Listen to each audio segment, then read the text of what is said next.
তলৰুচি কৰ প্ৰণাম পৰমানন্দ জগত কাৰণ প্ৰভু প্ৰণাম পংকজ মালা ধাৰ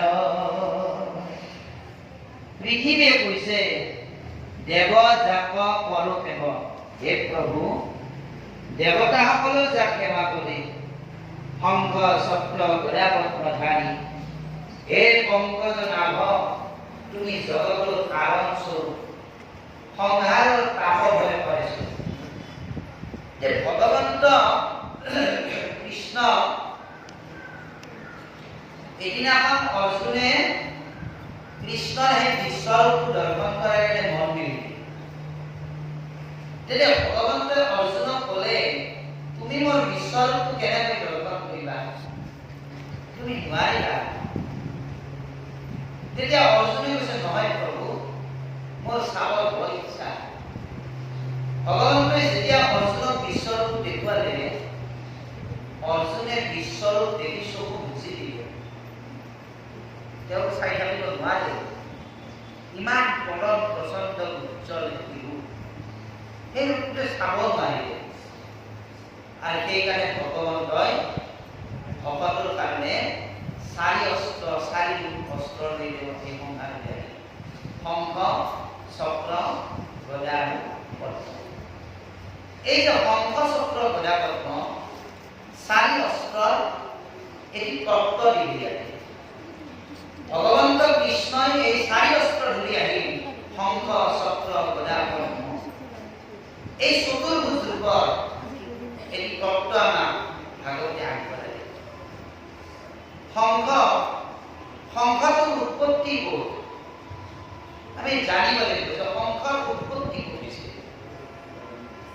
শংখ ক'ত থাকে পানীত থাকে শংখৰ মূল তত্ত্ব হৈছে জলতত্ত্ব জল তত্ত্বই হৈছে শংখ চক্ৰটো ক'ৰ পৰা উৎপত্তি সুদৰ্শন নামৰ চক্ৰ যাক গন্ধকী বুলিও কয়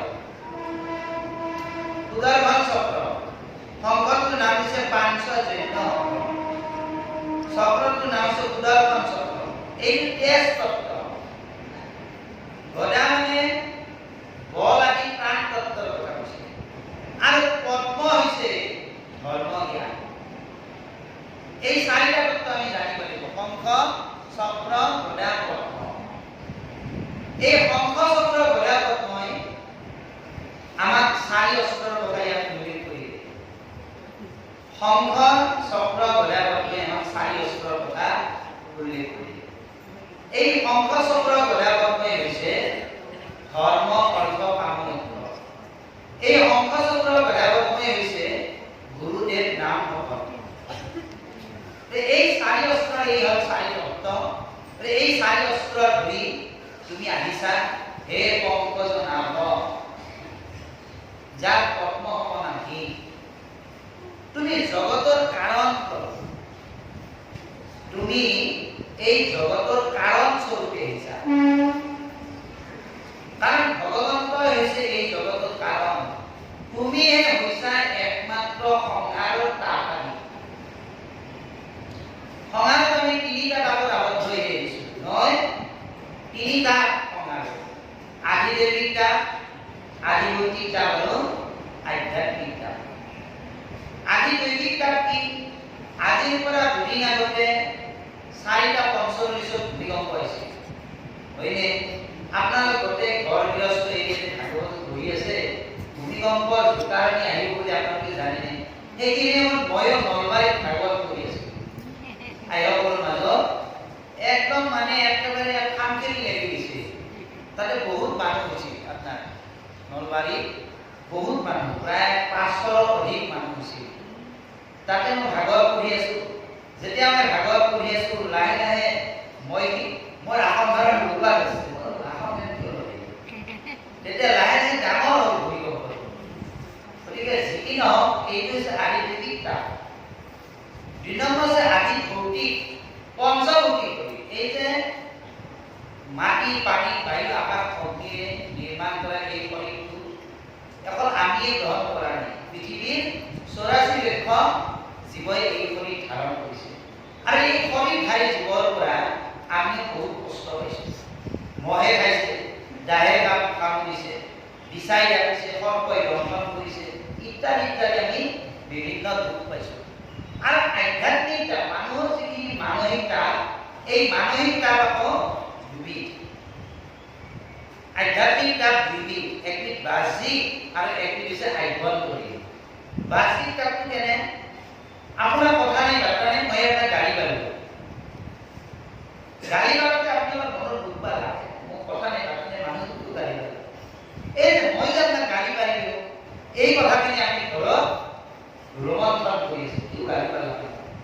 আপোনাৰ মনটো আজি দুদিনমান ধৰি বৰ বেয়া। কিয় বেয়া? অমুকে মোক বৰ বেয়াকৈ গালি পাৰিলে। এই যে মনটো আপোনাৰ ঘৰত বেয়া লাগি আছে, এইটো হৈছে আভ্যন্তৰীণ তাপ। আৰু ঘৰত এনেকুৱা হয়, কিছুমানৰ মাক বা দেউতাকৰ মৃত্যু হৈছে, বা কিছুমানৰ ভাইৰ মৃত্যু হৈছে, ভনীৰ মৃত্যু হৈছে। এই মৃত্যু হোৱাৰ লগে লগে সেই তাপটো সদায় লাগি থাকে। কিবা কাম কৰিলেও সেই আমাৰ পৰা আঁতৰি যোৱা ব্যক্তিজনৰ কথাটো মনত আহে। এইটো হৈছে আধ্যাত্মিক তাপ। এই তিনি তাপৰ পৰা, সংসাৰৰ এই কিতাপৰ পৰা মুক্ত হৈ এটাই উপায়, সেইটো হৈছে প্ৰভু। তোমাৰ নাম ল'লে আমি এই সংসাৰৰ তিনি তাপৰ পৰা মুক্ত হওঁ। কিছুমান এনেকুৱা থাকে, আমি সাধাৰণতে আমি বৰপেটা অঞ্চলৰ মানুহটো, গতিকে আমাৰ মানে কিছুমান মানে এনেকুৱা প্ৰশ্ন কৰিব পাৰে, প্ৰশ্ন আহে যে বাপ আপুনি কৈছে ৰ'ব, সিদিনা ভূমিকম্প আহিছিল, ঈশ্বৰৰ নাম লৈ থাকি কি মোক ভূমিকম্পই জাপি দিব নেকি? দিব। তাৰ ভূমিকম্পৰ প্ৰতি যিটো হয় দুশ্চিন্তা, এই দুশ্চিন্তাৰ পৰা মুক্ত হ'ব পাৰি একমাত্ৰ মাধৱ। সেইকাৰণে কৈছে মাধৱ মাধৱ নাম বচনত উচ্চৰে, মাধৱ মাধৱ হৃদয়ত অনিৰন্তৰে সাধু হবে মাধৱ মাধৱ নাম উচ্চাৰয় সমস্তে কাৰ্যত। এই মাধৱ, মা ক'লে লক্ষ্মী, হ'ব মানে স্বামী, যিজন লক্ষ্মীৰ স্বামী মাধৱ, তেওঁৰ নাম আমাক নিৰন্তৰে লৈ থাকিব দিছে। সদায় সদায় সেইজন মাধৱৰ নাম লৈ থকা। গতিকে সংসাৰৰ একমাত্ৰ তাপহাৰী হৈছে ঈশ্বৰৰ নাম। ভগৱন্তৰ নাম ল'লে আমি সংসাৰ পাপৰ পৰা মুক্ত হওঁ। সেইকাৰণে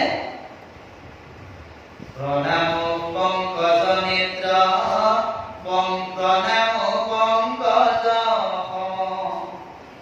শৰণ যুগল ৰুচি কৰ, প্ৰণাম পৰমানন্দ জগত কাৰণ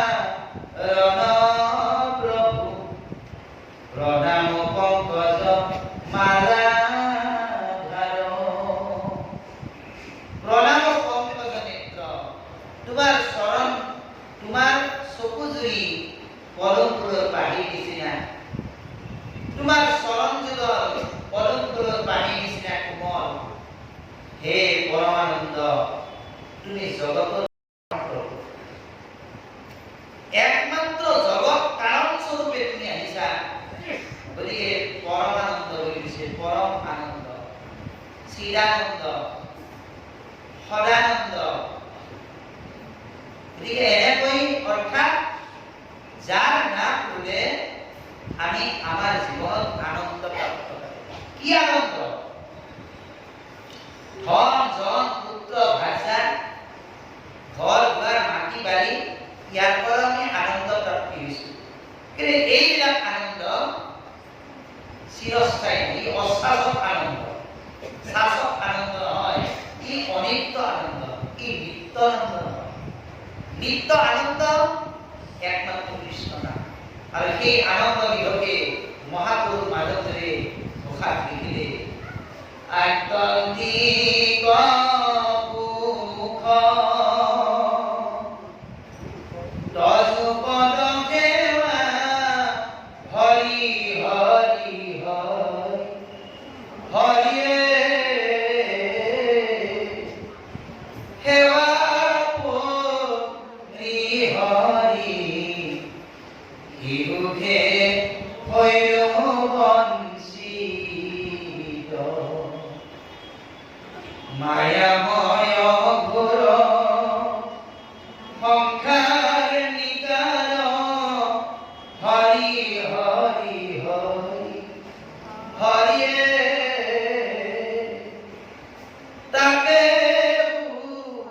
মানি মগ্ন হইলাম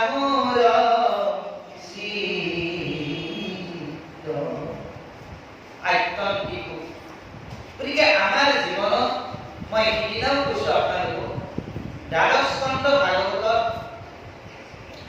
তিনিটা প্ৰলয়ৰ কথা মহামুনি বুদ্ধদেৱে ৰজা পৰীক্ষিতক ক'লে। আমাৰ জীৱনত তিনিটা প্ৰলয় আহে, নিত্য প্ৰলয়, নিত্য নৈমিত্তিক প্ৰলয় আৰু আত্যন্তিক প্ৰলয়। নিত্য প্ৰলয় কাক ক'লে?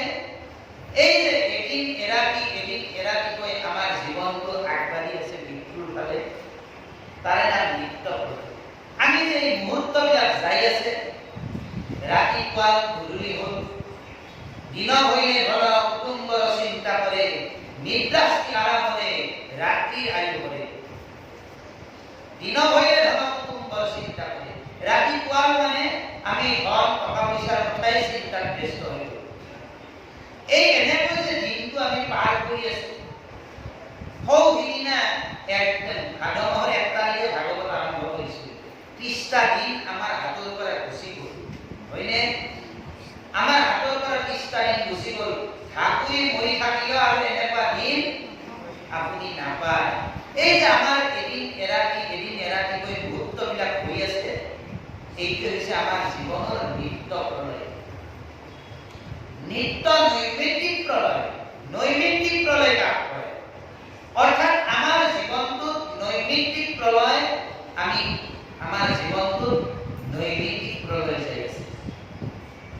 নৈমিত্তিক আমি জীৱনত নৈমিত্তিক কাৰ্যক্ষেত্ৰত আমি ব্যস্ত হৈ যাইছো।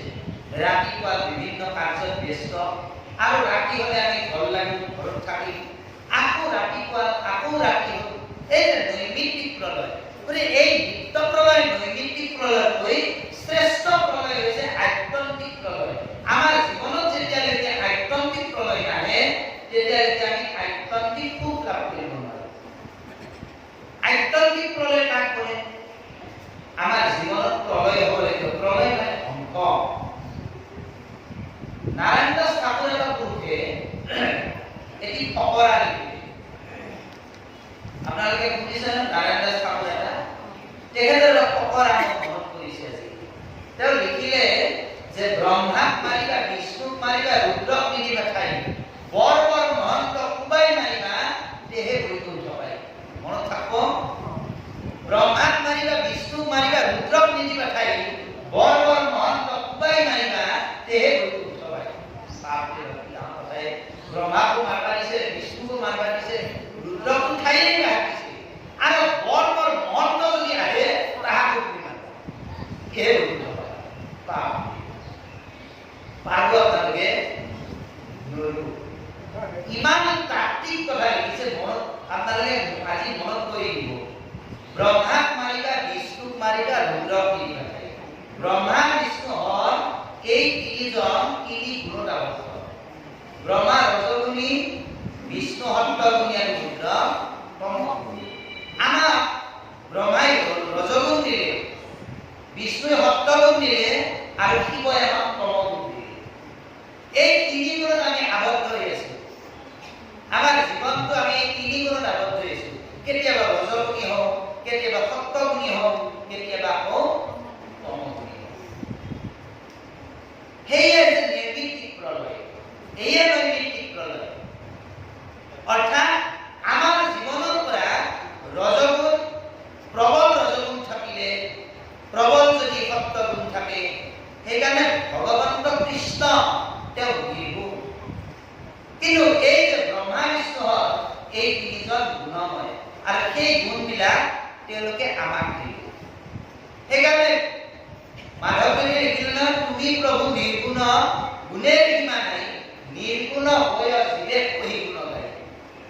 এই কাৰণে কৈছে যে ব্ৰহ্মা বিষ্ণু হ'ল এই তিনিজন তিনি গুণত আবদ্ধ আর সেই তিনি গুণ ব্রহ্মাই সজন করতে আমাকে এই গুণটো দি দিলে রজগুণ দিলে বিষ্ণুই পালন করে থাকতে আমার সত্যগুণ দিলে রুদ্রই সংহারের সময় আমার তমগুণ দিলে এই তিনি গুণে আমাক বাৰুকৈ গাপ কৰি ৰাখিছে এই তিনি গুণৰ পৰা আমি কি হ'ব লাগিব মুক্ত হ'ব লাগিব এই তিনি গুণৰ পৰা আমি মুক্ত হ'ব লাগিব বৰ্বৰ মহন্ত কুৱাই নাই না বৰ্বৰ মহন্ত কুৱা আছে আমাৰ হৃদয়ত আমি আটাইতকৈ স্থান দিয়া মহন্ত তিনিটা মহন্ত সদায় স্থান দিয়া এই তিনিটা মহন্ত নাই কাম ক্ৰোধ লোভ ই তিনি নৰকোৱা কাম ক্ৰোধ লোভ এই তিনিজন মহন্তক আমি বাৰুকৈ হৃদয় স্থান দিছো আমি কামনা কৰিছো আমাৰ লোভ আছে আৰু আমাৰ মনত ক্ৰোধ আছে এই কাম ক্ৰোধ লোভ এই তিনিজনক মহন্ত বুলি কৈছে এই তিনিজনক পাৰিলে কুবাবা এই তিনিজনক কুব পাৰিছে কেনেকৈ কুব আমাৰ জীৱনৰ পৰা লোভ আঁতৰ কৰিবলৈ হ'লে আমাৰ জীৱনৰ পৰা কামনা আঁতৰ কৰিবলৈ হ'লে আমাৰ জীৱনৰ পৰা ক্ৰোধ আঁতৰ কৰিবলৈ হ'লে আমি ক্ৰোধহীন ব্যক্তিৰ লগত থাকিব লাগিব লোভহীন ব্যক্তিৰ লগ লাগিব লাগিব আৰু কামনাশূন্য ব্যক্তিৰ লগত আমি লগ লাগিলে এই তিনি বাসনাৰ পৰা আমি মুক্ত হ'ব পাৰিম এই তিনিকে বাসনা কৰিছে এয়ে কৰ্মৰ বাসনা আৰু এই তিনি বাসনা আমি যেতিয়া আমাৰ জীৱনৰ পৰা আঁতৰ কৰিব পাৰিম এইটো হৈছে আমাৰ জীৱনৰ আধ্যাত্মিক প্ৰলয় আমাৰ হৃদয় প্ৰলয় হ'ব লাগিব আৰু এই প্ৰলয় আধ্যাত্মিক প্ৰলয় যেতিয়া আমাৰ জীৱনত আহিব তেতিয়াহে আমি আধ্যাত্মিক সুখ পাম সেইকাৰণে দুজন ব্যক্তি ভাগৱতৰ প্ৰাৰম্ভতে দুজন ব্যক্তি লগ হৈছিল দেৱৰ্ষি নাৰদ আৰু ব্যাসদেৱ নাৰদ আৰু ব্যাসদেৱ ব্যাসে কি আছিল বোলে উগুল কুগুল মন নাহি উকহান্তি নপান্ত উপায় মনে কৰি গান্তি ব্ৰহ্ম জ্ঞান চিন্তন্তে মনত নাহি দুখ নজানন্ত মনত কিহক মিলি আহি দুখ দুজন ব্যক্তি সমাহাৰ ঘটিছে এজন অত্যন্ত সুখী ব্যক্তি আৰু এজন অত্যন্ত দুখী ব্যক্তি সুখী ব্যক্তিজন কেনেকুৱা যে যাৰ হৃদয়ত ঈশ্বৰৰ নাম মুখে হাতে দিব্য বিনা যন্ত্ৰ মুখে ৰাম নাম হৃদয়ত কৃষ্ণমূৰ্তি স্ফূৰ্তি অবিশ্ৰাম প্ৰেমে জগৈ চিত্ত আকি ৰোমাঞ্চ হৰি ধাৰাই শ্ৰৱন্তি আছে নয়ন ৰঙি এইজন দেৱৰ্ষি নাৰদ অবিশ্ৰাম তাৰ আনন্দই আনন্দ আৰু একজন আধ্যাত্মিক সুখী ব্যক্তি আৰু একজন এই কাম ক্ৰোধ লোভ এই তিনি গুণত আবদ্ধ থকা সত্য ৰজতম এই তিনি গুণত আবদ্ধ থকা ব্যক্তি এই ব্যাস নামৰ সেই ব্যক্তিজনে এই তিনি গুণটো কেনেকৈ আঁতৰ কৰিব পাৰিলে বোলে একমাত্ৰ দেৱৰ্ষি নাৰদৰ সংগ তেনেহ'লে আমাৰ জীৱনৰ পৰা আধ্যাত্মিক প্ৰলয় হ'ব লাগিলে আমি কি কৰিব লাগিব সাধু সংগ ল'ব লাগিব সেইটো হৈছে পাখণ্ড আচাৰ সাধু সংগ অনুকৰা শ্ৰৱণ কীৰ্তন কৰা পুৰিহৰা পাখণ্ড আচাৰ আমি সাধু সংগ অনুসৰণ কৰিব লাগিব আৰু শ্ৰৱণ কীৰ্তনৰ দ্বাৰাই একমাত্ৰ আমাৰ জীৱনৰ পৰা পাখণ্ড আচৰণবিলাক আমি আঁতৰ কৰিব লাগিব এই যে পাখণ্ড আচৰণবিলাক যেতিয়ালৈকে আমি আঁতৰ কৰিব নোৱাৰো তেতিয়ালৈকে আমি ঈশ্বৰৰ কথা ভগৱন্তৰ কথা আমি আধ্যাত্মিক সুখ লাভ কৰিব নোৱাৰো আধ্যাত্মিক সুখ লাভ কৰিবলৈ হ'লে আমি আমাৰ জীৱনত আধ্যাত্মিক প্ৰলয় আহিব লাগিব আধ্যাত্মিক প্ৰলয় আজি এমাহ আপোনালোকে ভাগৱত শুনিলে হয়নে নহয় এক মাহ আপোনালোকে ভাগৱত শুনিলে বিভিন্ন স্থানৰ পৰা ভাগৱতী বিলাকে আহি তেওঁলোকৰ নিজ নিজ ভাৱনা অনুযায়ী ব্যাখ্যাবিলাক আপোনালোকৰ আগত আগবঢ়ালে আপোনালোকে ভাগৱত বিলাক শ্ৰৱণ কৰিলে পৰম আনন্দিত হ'ল কিন্তু ভাগৱত আপোনালোকে শুনিলে ইয়াক বাৰু মনন কৰিলে মনন কৰি আমি ইয়াক আচৰণত আনিব পাৰিলোনে নাই কিমানজনে এই পৰীক্ষাত উত্তীৰ্ণ হ'ল সেইটো অহাকালিৰ পৰাহে গম পোৱা যাব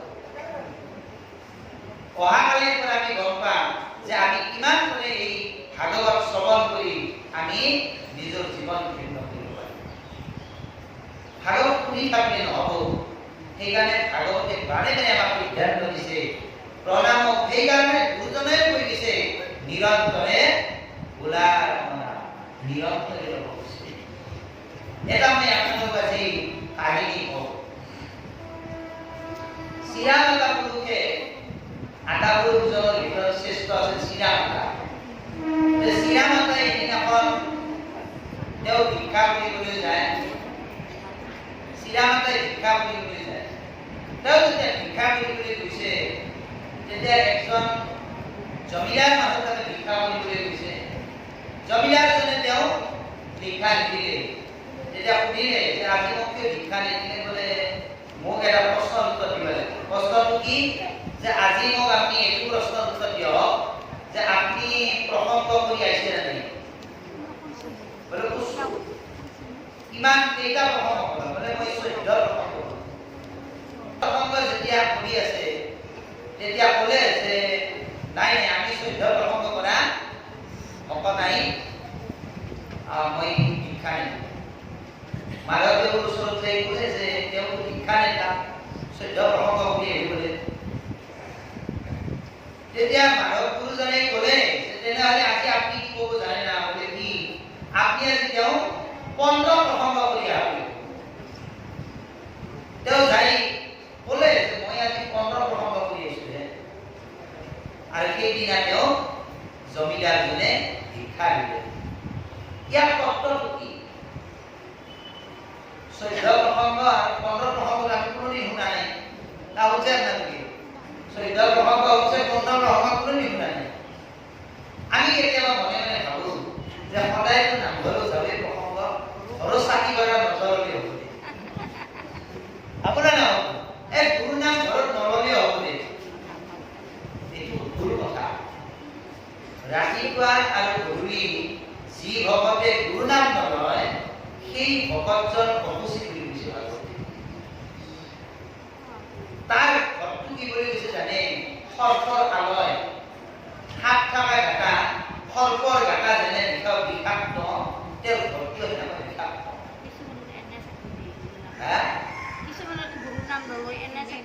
সেইটো ভুল কথা গুৰু নাম আমি শৰণ হৈছে কিয় যদি গুৰু নামে নাজানে কিয় নাচিব থাকব লাগিব আপোনাৰ আমি নাচিলি কেনেকৈ হ'ব আমি পাঠি দি হৈছে দে আমাৰ গুৰু নাম মনত নাচিলি কেনেকৈ হ'ব বেলেগৰ থাকব লাগিব বেলেগৰটো বাদ আপুনি লয় না নলয়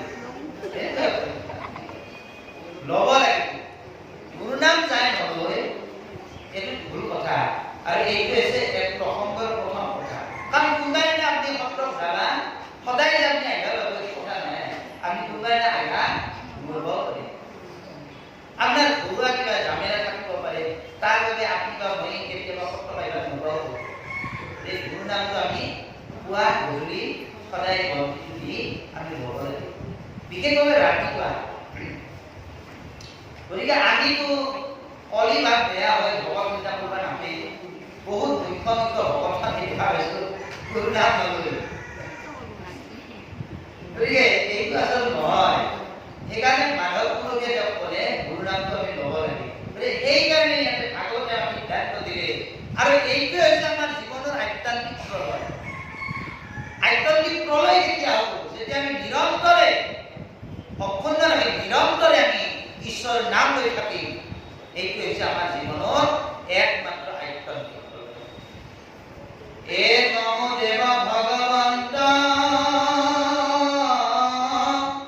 সমস্ত ঐশ্বৰ্যমন্ত নম বাসুদেৱ সৰ্বাশ্ৰয়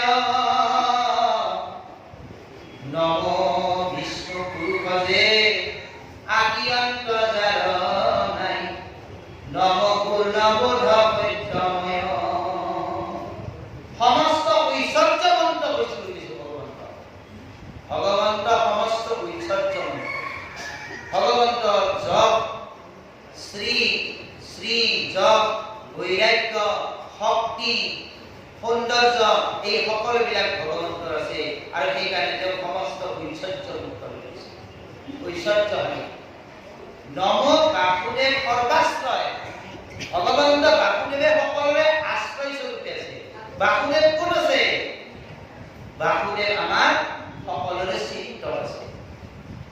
সকলোৰে চিত্ত বাসুদেৱে কি আমাৰ আশ্ৰয়দাতা হৈ আছে, আমাক ৰক্ষা কৰি আছে। সেইকাৰণে মাধৱ পুৰুষে নাম ঘোষাত লিখিলে, তুমি চিত্ত বৃত্তি মূৰ প্ৰৱৰ্তক নাৰায়ণ, তুমি নাথ মই নাথবন্ত। হে প্ৰভু, তুমিয়ে মোৰ একমাত্ৰ বৃত্তি মানে স্বভাৱ, তুমিয়ে মোৰ একমাত্ৰ চিত্তৰ স্বভাৱ। হে প্ৰভু, তুমি মোৰ একমাত্ৰ চিত্তৰ স্বভাৱ। সেইকাৰণে এই বাসুদেৱ ক'ত আছে?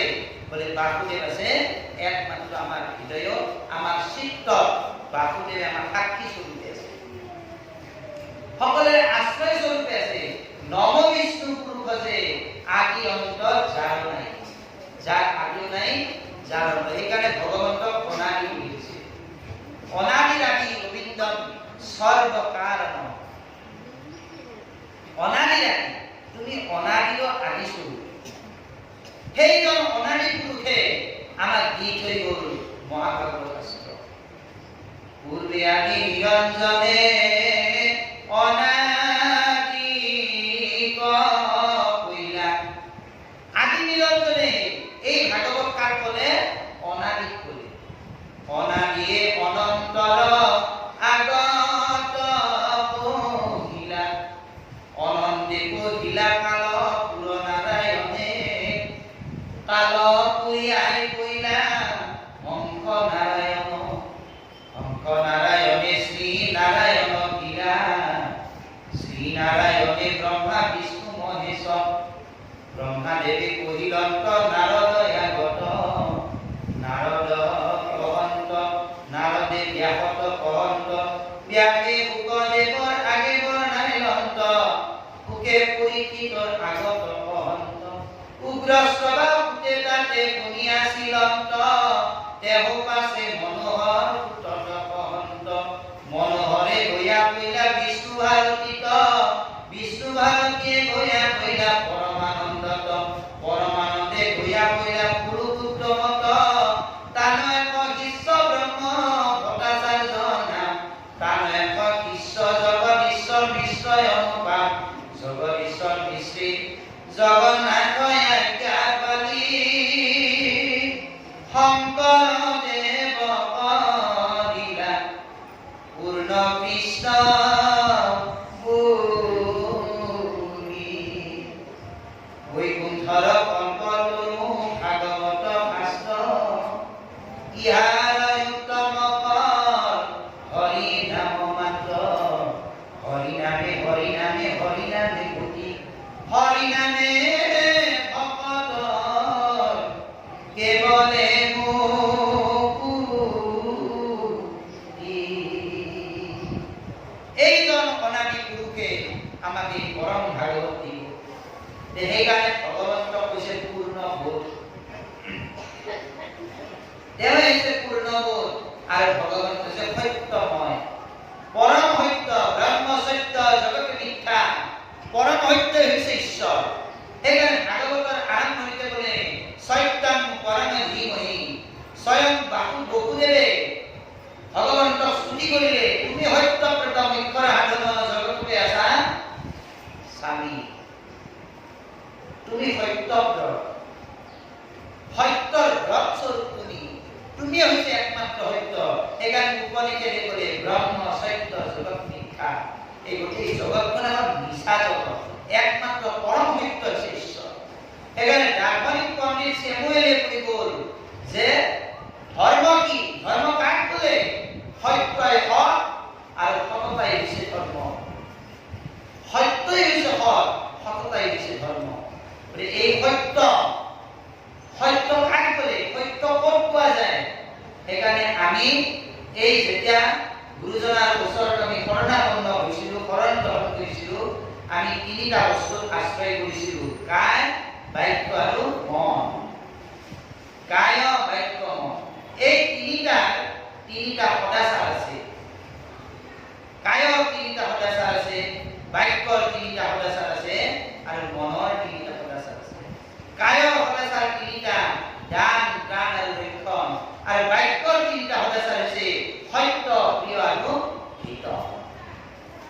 সত্য, প্ৰিয়, হিত, অৰ্থাৎ এই বাক্য নামৰ যিটো হ'লে ছাৰ তাতেই সত্যটো লুকাই আছে। সত্য সদায় আমি সঁচা কথা ক'ব লাগে আৰু এই সত্যতাৰ কাৰণে যাতে আমি সদায় আনক প্ৰিয় কথা ক'ব লাগে আৰু সদায় আমি আনক কি কৰিব লাগে আমাৰ কথাৰ দ্বাৰা যাতে অন্যৰ দহৰ উপকাৰ হয় তেনেকুৱা কথাহে তেনেকুৱা বাক্যহে আমি মানুহক ক'ব লাগে। সেইকাৰণে বাণী হৈছে শ্ৰেষ্ঠ। সেইকাৰণে বাণী কি বুলি কৈছে জানে? বাক ভূষণ। ভূষণ মানে অলংকাৰ। আমাৰ বাণী হৈছে সৰ্বশ্ৰেষ্ঠ অলংকাৰ। গতিকে পৃথিৱীৰ একমাত্ৰ সত্য বাণীটো হৈছে কি? কৃষ্ণ নাম। পৃথিৱীৰ একমাত্ৰ জগতৰ সত্য নাম হৈছে ৰাম নাম।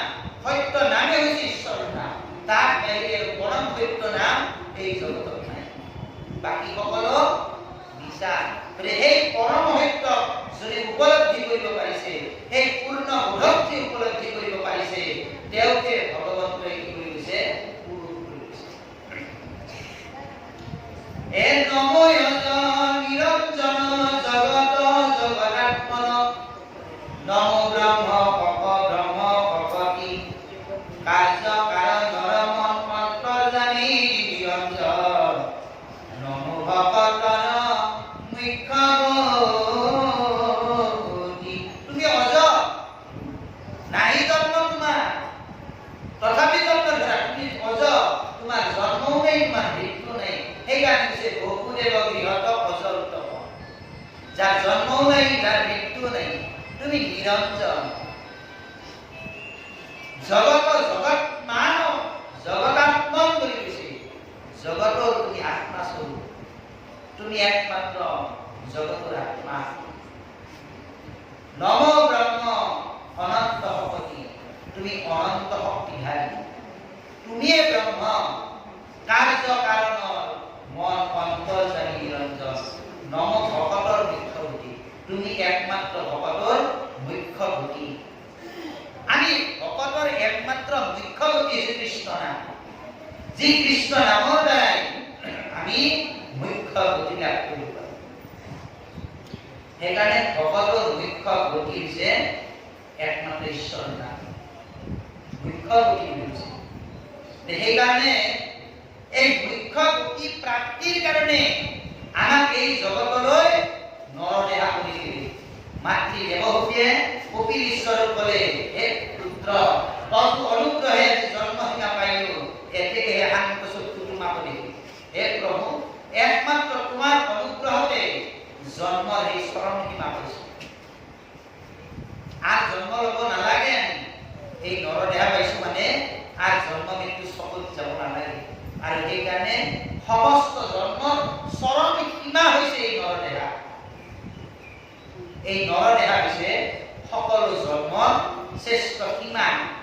ইয়াৰ পিছত আৰু আমি জন্ম লবলগীয়া নাই, যদিহে আমি ঈশ্বৰ নাম।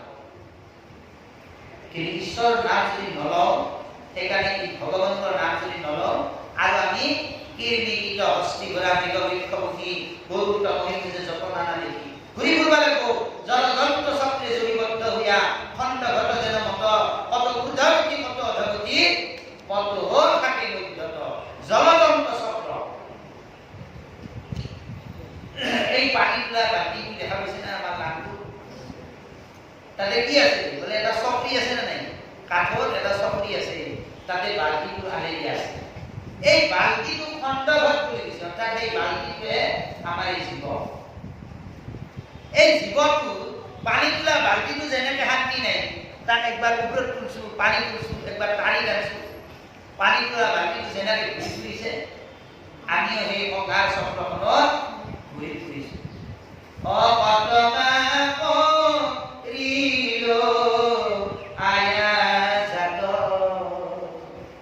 কিমান বাৰ অহা যোৱা কৰিছো, তাৰ কিমান সংখ্যা নাই। কিমান বাৰ অহা যোৱা কৰিছো, কিমান বাৰ আই পিতা পাইছো, কিমান ভাই ভনী পাইছো, হয়নে? গৰ্ভ বাস দুখ প্ৰভু পাইলো বাৰম্বাৰ। হে প্ৰভু, মই গৰ্ভ বাস দুখ বাৰম্বাৰে পাইছো। বাৰে বাৰে কেৱল আই গৰ্ভত জন্ম গ্ৰহণ কৰিব লগা হৈ আছে। এই জন্ম মৃত্যুৰ চক্ৰীৰ পৰা এইখন সংসাৰ চক্ৰ। এই সংসাৰ চক্ৰৰ পৰা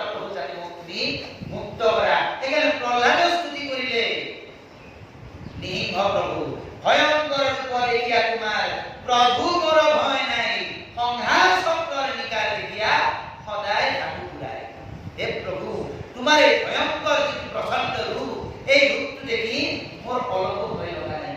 মোৰ ভয় লাগিছে কিহত জানে? এই সংঘাত চক্ৰ নেমি ক্ৰমেণ বুলি কৈছে। উপৰিভাগত ক'লে চক্ৰ নেমি ক্ৰমেণ, অৰ্থাৎ নেমি মানে হৈছে চকা।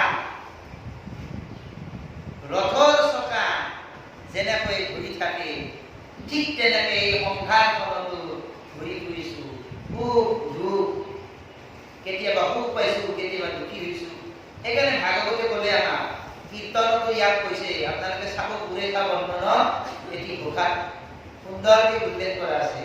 তাতে লিখিছে, মায়াকে দেখিয়া বিবিধ কৰিছে, স্বৰূপত নাহিকে তোমাৰ বিশুদ্ধি। আমি মায়াৰ দ্বাৰাই বিবিধ কৰি তোমাক দেখি আছো, কিন্তু যদি স্বৰূপটো চোৱা যায় তোমাৰ কোনো পাৰ্থক্য নাই, তুমি এক।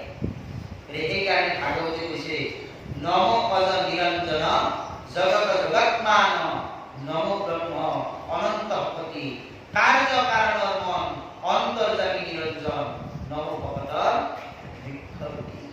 তুমি ভগতৰ একমাত্ৰ মুখ্যপতি। আমি সদায় ৰাতিপুৱা গুৰু গৃহত প্ৰৱেশ কৰোঁতে আমি সদায় ঈশ্বৰক প্ৰাৰ্থনা কৰিব লাগে, হে প্ৰভু তুমি যাতে মোৰ গতি হোৱা, তুমিয়ে যাতে মোৰ একমাত্ৰ গতি হোৱা, মোক আৰু বেলেগ একো নালাগে। তোমাৰ ভকতৰ যাতে সংগ পাওঁ, কৃপাৰ সাগৰৰ জয়মুখী নন্দন পুৰী মনোকাম ভকতৰ